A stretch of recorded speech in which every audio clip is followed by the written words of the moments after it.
미국 교육제도의 발전. 신대륙 초기 이주자들, 소위 필그림 파더스로 알려진 청교도들은 1620년 9월 16일 메이플라워호에 몸을 싣고 영국을 떠나 긴 항해 끝에 그해 11월 말경 케이프 코드에 도착, 현재의 플리머스에 정착한다. 메이플라워호가 플리머스에 도착하기 13년 전인 1607년 12월, 지금의 버지니아주 제임스타운에 이미 첫 이주자가 도착해 버지니아의 해안을 따라 자리 잡고 농업, 특히 담배 재배 등을 주 산업으로 정착해 가고 있었다. 뉴 잉글랜드에 정착한 메이플라워호 이주자들은 거친 환경에서 살아남기 위해 보다 강력한 단결력을 주는 종교적 힘을 필요로 했다. 반면 대규모 농협을 통해 부를 축적하기 시작한 남부지방은 상대적으로 보다 자유롭고 느슨한 상호관계를 추구했다. 17, 18세기 미국은 여러 나라에서 온 이주자로 붐볐지만 교육은 주로 영국식으로 운영되었다. 영어권 출신 이주자가 비영어권 이주자보다 많았으며 뉴 잉글랜드 지역에서 영어권 출신이 가진 정치적 영향력, 그리고 영어권 출신 이주자가 본국과의 유대감이 더 강했기 때이다. 영국식 교육제도 정착에 어려움이 없었던 것은 아니다. 18세기 초 이주자들의 다양한 민족성, 거주지역 산재로 인한 약한 사회적 결속력, 공통 언어의 부재와 정치력 부재 등으로 교육 발전에 한계가 있었다. 각기 다른 종교적 배경 때문에 교구 내에서는 자신들의 언어와 교리에 따라 아이들을 가르치려 했다. 펜실베니아에 정착한 퀘이커 교도와 독일인들은 각자 자신들의 방식을 고집한다. 특히 뉴 네덜란드에 정착한 네덜란드인은 네덜란드가 식민지로 지배하던 1614년부터 1664년 영국의 지배권을 넘길 때까지는 물론 영국 지배 당시에도 자신들의 교리와 언어를 고수한다.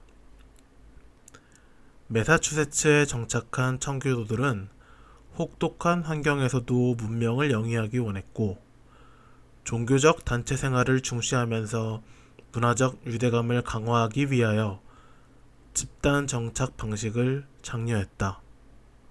한편 독일로부터의 첫 이주자들은 프랑크푸르트의 변호사 출신 파스토리우스와 함께 1683년 펜실베이니아에 정착한다. 그는 이주자들에게 열심히 일할 것을 요구하고 단결력과 근면 성실을 바탕으로 부를 축적해 다른 이주자들에게 일종의 본이 되었다. 이러한 집단 거주 방식은 후에 북부 지역의 교육 발전에 큰 영향을 준다. 반면 상대적으로 여건이 좋은 남부 지역에 정착한 영국 성공회교도들은 플랜테이션을 통해 부를 축적한다. 이에 따라 대규모 농지를 소유한 신흥 귀족이 나오기 시작했다. 이들은 영국에서와 마찬가지로 교육은 기본적으로 부모의 책임이며 개인적인 관심사이지 사회나 종교적 문제가 아니라고 보았다.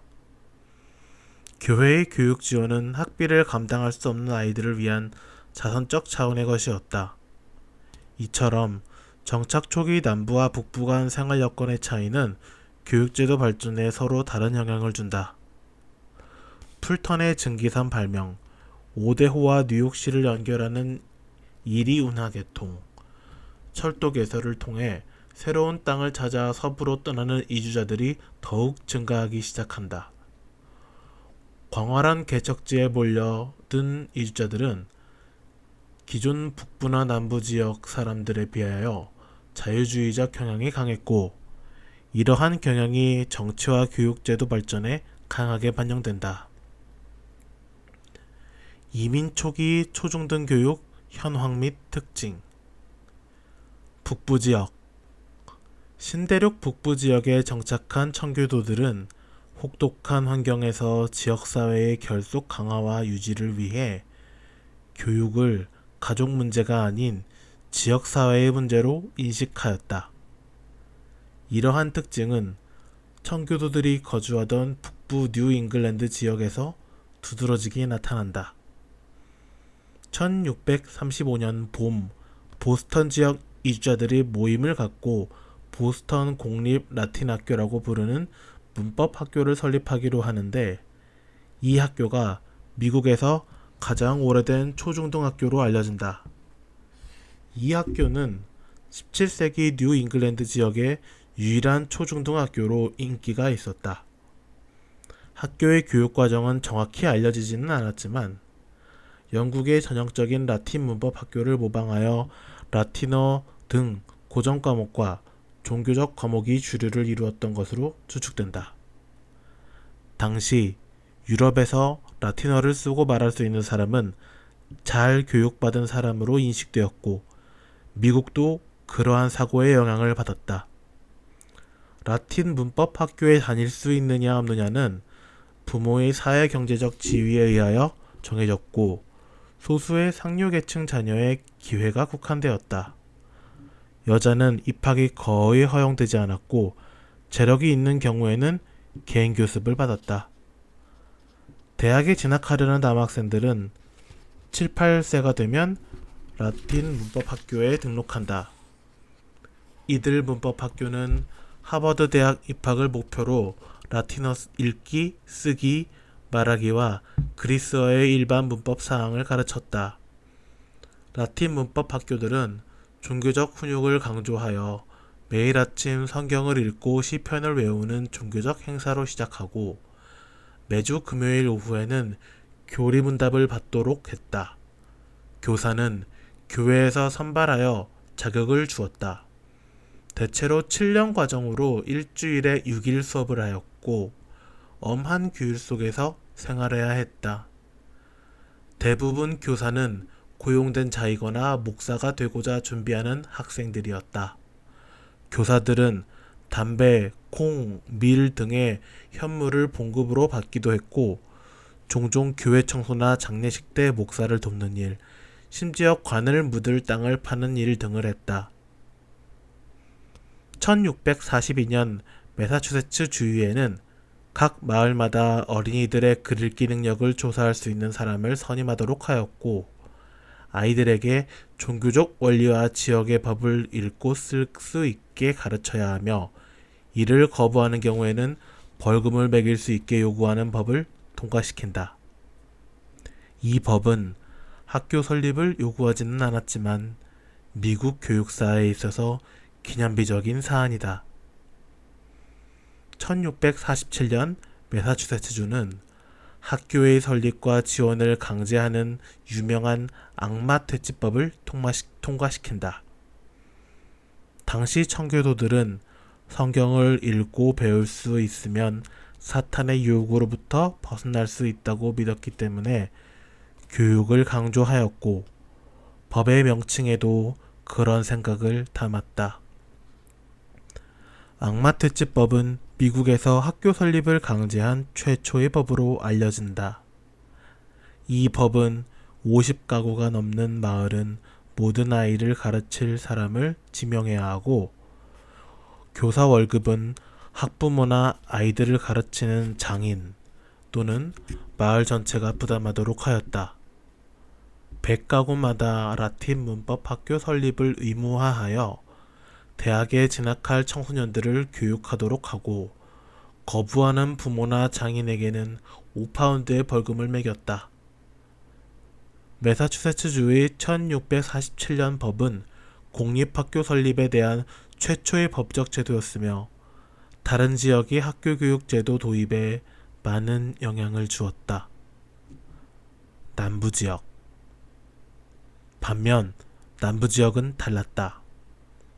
광범위한 땅을 소유한 부자들은 다른 가정 자녀의 교육을 적극 주장할 필요를 거의 느끼지 않았다. 특히 버지니아에 거주했던 부유층은 자녀를 영국으로 보내거나 가정교사를 고용하여 교육을 시켰다. 드물게 저소득층과 노예에게 무료로 교육을 하는 학교가 운영되었다. 1635년 시메스에 의하여 시메스 무료학교가 처음 세워지고, 이어서 1659년 이튼이 이튼 무료학교를 세운다. 이 두 학교는 1804년까지 운영되다가 햄튼 아카데미로 통합된다. 1701년 SPG에 의하여 자선학교가 설립된다. 이런 자선학교는 소수였고 항상 환영을 받은 것도 아니었다. 예를 들어 사우스 캐롤라이나에서는 1740년 노예에게 글을 가르치는 것을 금하는 법을 통과시켰다. 실용적 사립학교의 탄생. 17, 18세기 들어 유럽의 새로운 사상적 흐름인 계몽주의에 접하면서 사람들은 점차 보다 자유로운 환경, 즉 종교와 정치의 분리를 원하게 된다. 이주자가 많아지고 무역 등 상거래 활동이 활발해지면서 등장한 중산계층은 계몽주의의 사상 도입에 보다 적극적이었다. 또한 당시 중산층은 고전학이나 라틴어 대신에 외국어, 회계, 지리학 등 실용적인 학문과 기술 습득에 관심이 많았다.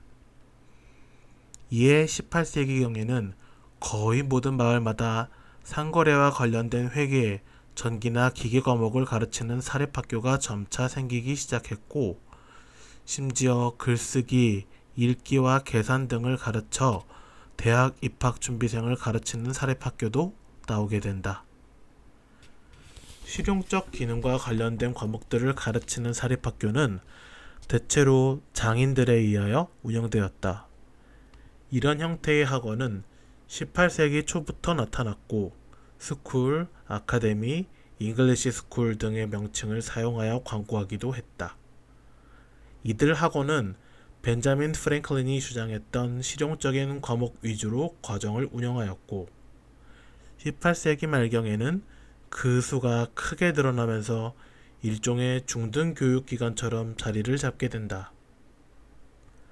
당시 뉴 잉글랜드 지역에는 대학 입학 준비 과정을 가르치는 사립학교가 많았고, 남부 지역에는 남학생을 위한 일종의 사관학교가 있었다. 여학생들에게는 사교생활에 필요한 것을 최종적으로 교육한다는 의미로 피니싱 스쿨이라는 사립학교가 있었다. 이러한 형태의 사립학교는 1860년까지 번성한다. 이들 사립학교는 통학 혹은 기숙 형태였고, 대체로 학부모가 부담하는 학비로 운영되었으나 종교단체나 자선단체가 운영비를 지원하는 경우도 있었다. 여러 명이 공동으로 설립한 통상 아카데미라고 불리는 사립학교는 개인이 혼자 운영하는 사립학교보다 규모가 컸고, 주정부에 법인 등록을 하였으며 이사회에 의하여 운영되었다. 이사회는 직원 고용과 예산, 그리고 학칙 제정 등의 권한을 가졌다. 법인 등록을 하지 않은 사립학교도 종종 위원회 형태를 구성하여 법인 등록 사립학교와 비슷한 방식으로 운영되었다. 이들 아카데미는 중산계층의 실용 과목에 대한 요구를 반영하여 기존의 문법 학교 교육과정 외에 벤자민 프랭클린이 주장한 실용적 과목을 가르쳤다. 아카데미는 대학 진학을 목표로 하는 라틴 문법 학교와 달리 지금의 실업계 고등학교처럼 졸업 후 바로 사회생활에 필요한 지식과 기능교육에 중점을 두었다. 아카데미는 무료가 아니었기에 많은 학생이 다니지는 못했다. 초기 사립학교는 학생 모집과 학교 운영비 조달에 어려움이 많았다.